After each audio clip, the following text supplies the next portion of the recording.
بسم اللہ الرحمن الرحیم۔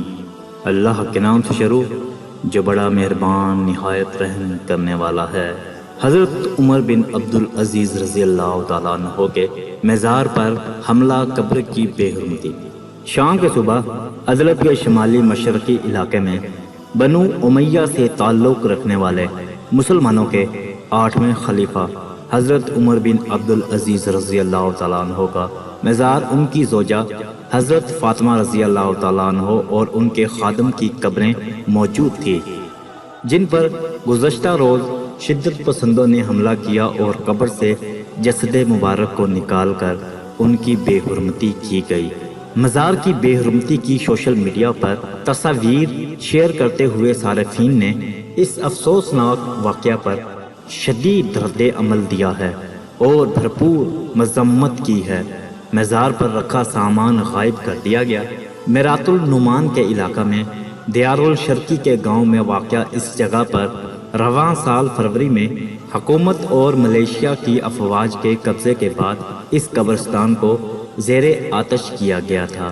ترک خبر رساں ادارے کے مطابق عمر بن عبدالعزیز رضی اللہ تعالیٰ عنہ کی باقیادت کے مقام سے متعلق کوئی معلومات سامنے نہیں آ سکی۔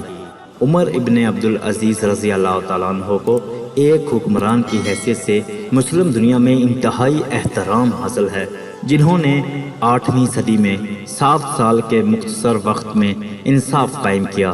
انہیں 5واں صحیح رہنما و خلیفہ کا خطاب بھی ملا۔ بشار الاسد کے دور حکومت میں ایسا پہلی دفعہ ہوا کہ مدفون لوگوں کی قبروں کی بے حرمتی کی گئی ہو۔ فروری 2020 میں بھی ایسی ویڈیو منظر عام پر آئی تھی، جن میں حکومتی قوتوں اور ملیشیائیوں نے سنی علاقوں میں متعدد اپوزیشن جنگجوؤں اور کمانڈروں کی قبروں کی بے حرمتی کی تھی۔ ان ویڈیوز میں شامی فوجیوں کو لاشوں کی کھوپڑیوں سے کھیلتے دیکھا گیا تھا۔ مبینہ طور پر 2015 میں بھی اسی طرح کے مناظر دیکھنے میں آئے تھے، جب حکومت کی فورسز نے حمص میں درجنوں قبریں نکالی اور لاشوں کو چرا لیا تھا۔ پاکستانی علماء نے بھی اس حوالے سے واقعے کی مذمت کرتے ہوئے پاکستانی حکومت سے مطالبہ کیا ہے کہ حکومتی سطح پر شامی حکومت سے رابطہ کر کے احتجاج ریکارڈ کرایا جائے، بلکہ شامی حکومت سے اس واقعے میں ملوث دہشت گردوں کے خلاف کارروائی کا مطالبہ کیا جائے۔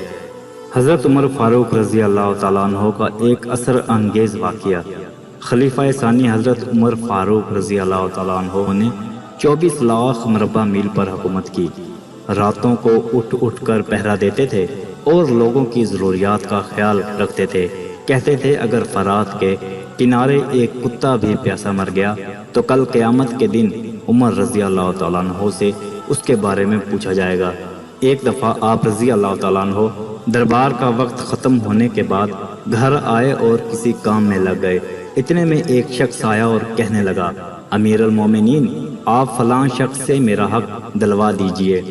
آپ کو بہت غصہ آیا اور اس شخص کو ایک درہ پیٹھ پر مارا اور کہا، جب میں دربار لگاتا ہوں تو اس وقت تم اپنے معاملات لے کر آتے نہیں، اور جب میں گھر کے کام کاج میں مصروف ہوتا ہوں تو تم اپنی ضرورتوں کو لے کر آ جاتے ہو۔ بعد میں آپ کو اپنی غلطی کا اندازہ ہوا تو بہت پریشان ہوئے اور اس شخص کو جسے درہ مارا تھا بلوایا اور اس کے ہاتھ میں درہ دیا اور اپنی پیٹھ آگے کی کہ مجھے درہ مارو، میں نے تم سے زیادتی کی ہے۔ وقت کا بادشاہ 24 لاکھ مربع میل کا حکمران ایک عام آدمی سے کہہ رہا ہے، میں نے تم سے زیادتی کی، مجھے ویسی ہی سزا دو۔ اس شخص نے کہا، میں نے آپ کو معاف کیا۔ آپ رضی اللہ تعالیٰ عنہ نے کہا، نہیں نہیں، کل قیامت کو مجھے اس کا جواب دینا پڑے گا۔ تم مجھے ایک درہ مارو تاکہ تمہارا بدلہ پورا ہو جائے۔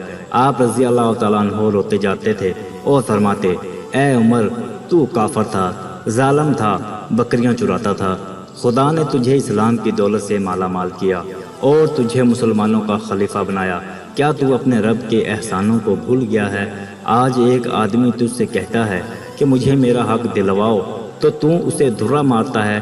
اے عمر، کیا تو سمجھ بیٹھا ہے کہ مرے گا نہیں؟ کل قیامت کے دن تجھے اللہ کو ایک ایک عمل کا حساب دینا پڑے گا۔ حضرت عمر رضی اللہ تعالیٰ عنہ اسی بات کو دہراتے رہے اور بڑی دیر روتے رہے۔ اللہ ہمیں سمجھنے اور عمل کرنے کی توفیق عطا فرمائے، آمین۔